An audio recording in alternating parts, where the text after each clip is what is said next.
Hello Libra, Sun, Moon, Rising, and Venus signs. Kamusta kayo?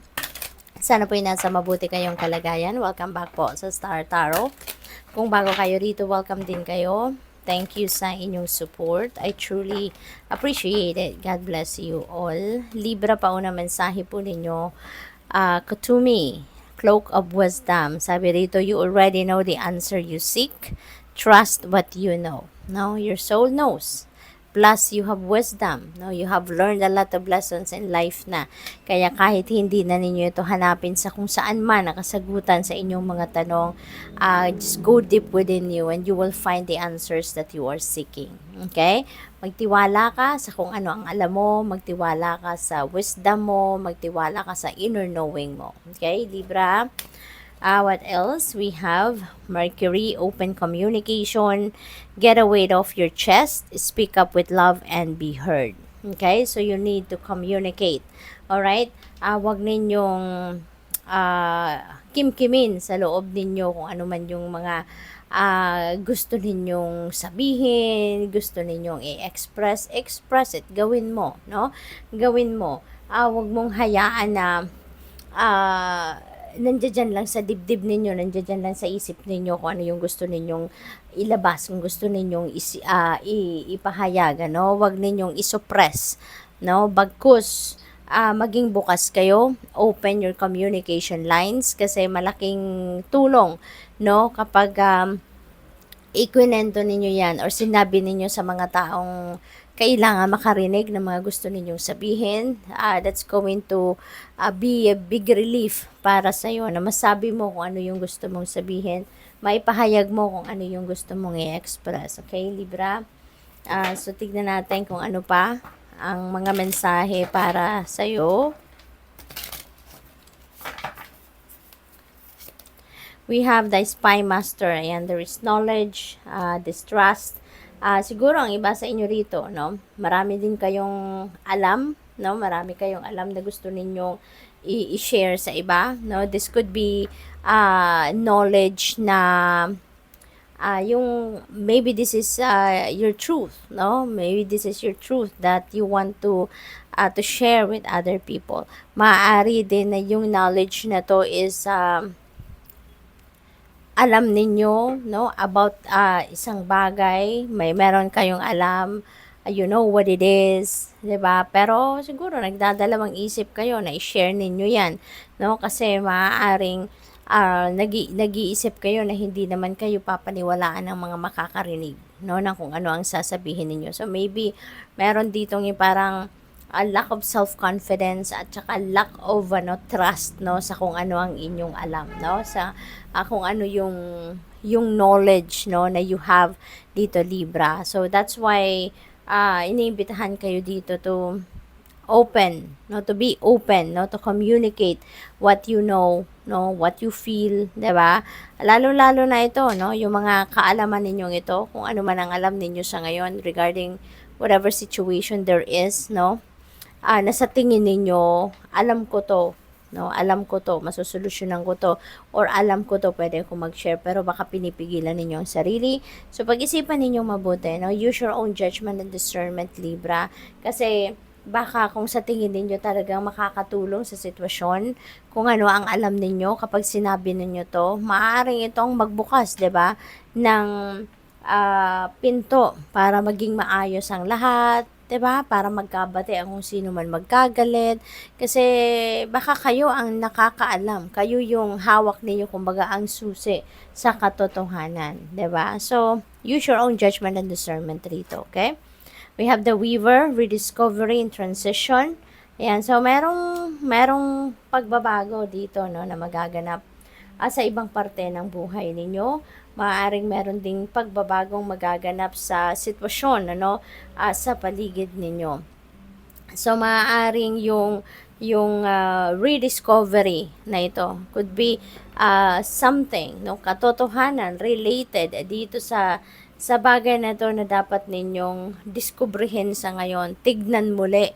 Kasi dati baka nadaanan nyo na to, na-experience nyo na to, Pero maaaring hindi, it's not all it, 'di ba? Baka meron pa rito na meron pa kayong dapat matutunan, meron pa kayong dapat malaman, ano, rito. So, maybe eto yung kailangan ninyong bigyan ng pansin sa ngayon. Maybe hindi pa ninyo sinasara yung puso ninyo para dito sa bagay na to. So, give yourself another time para muli reconsider ninyo yung mga bagay-bagay doon sa kung ano man ang bagay na sa tingin ninyo ay noon no, tapos na, nagawa na ninyo ng ng desisyon yung ganun. Pero maaari ngayon, kailangan ninyong balikan ito. So, use your own judgment and discernment, follow your intuition, tignan ninyo kung ano yung magagawa pa ninyo sa ngayon. Okay? So, what else? Tingnan natin kung ano pa ang ganap.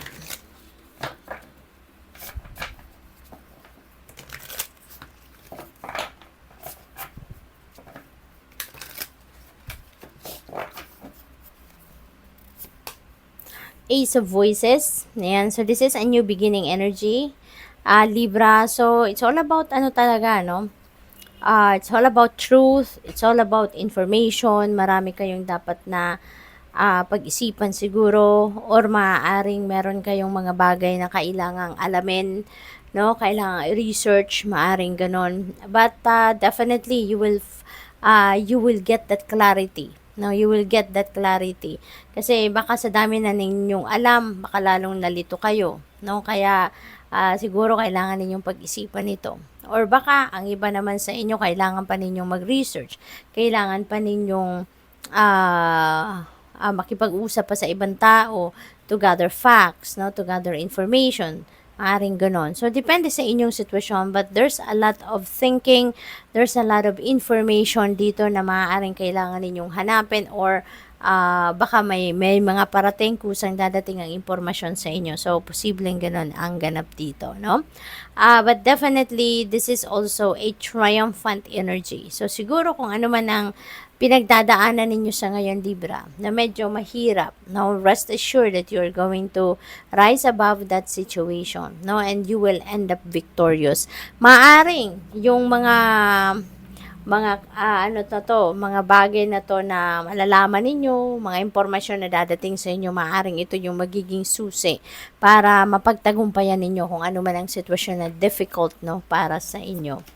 We have Six of Inspiration. Ayan, speaking of tagumpay, you are definitely going to succeed, no? Kasi si Ace of Voices, this is also triumphant energy. Si Six of Inspiration is also a triumphant energy. So, marami ditong pagtatagumpayan ninyo, no? Hindi lang isang bagay, hindi lang isang area ng buhay ninyo.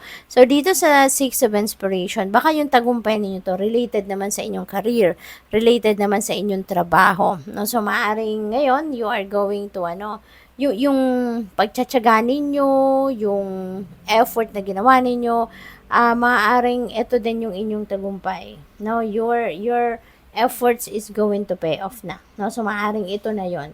Baka makukuha nyo na rito yung promotion ninyo, maaaring makukuha nyo na rito yung pay raise ninyo, no? Kasi yun siguro ang pinagtatrabahuan ninyo at pinagsisikapan ninyong makuha. High Priestess. Ayan, this is the Priestess energy. So, this is, guidance, no? Para sa iyo, Libra. Meron kayong mga gabay from the divine universe, no? And that is going to help you navigate your circumstances. Kaya, importanteng papakinggan ninyo yan para hindi kayo mahirapan na magdesisyon, hindi kayo mahirapan hanapin kung anong path ang dapat ninyong tahakin, ano yung dapat ninyong gawin, what are the steps that you need to take. No, you are guided. So, kailangan mo lang na i-claim ito. Kailangan mo lang na pakinggan ito, no? Para makuha mo yung gabay. We have Death energy. This is transformation. This is transition, diba? So, meron tayong transition. So, definitely, merong mga magbabago sa buhay ninyo. Ang maganda rito sa Death energy, kasi kung kung ano yung old ways, old patterns, old energies, no, tatanggalin mo na yan sa buhay mo. Alam mo na hindi na yan nagsiserve ng inyong best interest, hindi na yan naghahatid ng positive energy sa iyo, ng positive vibe. That's why tatanggalin mo na yan. Aalisin mo na yan sa buhay mo, Libra. Kaya this is good kasi nagtatanggal ka ng hindi na napapakinabangan, hindi na maganda ang hatid, no, na outcome sa buhay ninyo. Kaya tatanggalin mo na to and nag-welcome ka ng bago, no. You are welcoming, no, newness sa buhay ninyo, which is really good. What else? We have the Hierophant energy. Ayan. So, dito naman sa Hierophant energy, maybe you are seeking for advice. Maybe meron kang kinakausap na mga mentors, teachers, counselors, mga ganon. At naghihingi kayo ng gabay from these people. So, that's okay, 'di ba? Kung sa tingin ninyo sila yung makakahatid ng enlightenment sa inyo, magagabayan kayo ng malinaw, mayroon kang makakausap, then go for it, okay? Four of materials. Ayan. So, ano ito sa inyo? Reminder ito pagdating naman sa pera. Libra. Manage your money wisely. Okay? Maaaring ang iba sa inyo dito hindi nakakapag-budget or maybe hindi kayo nakakapag-monitor ng in and out ng inyong pera, Libra. Kaya this is a reminder for you, no, na you better manage your money wisely before na, alam mo yun, mawala na lang yung pera na basta-basta na, alam mo yun, hindi ninyo naalagaan, sayang naman, diba? Kaya reminder ito para sa'yo. Good luck. Thank you for watching. Love and light. Namaste.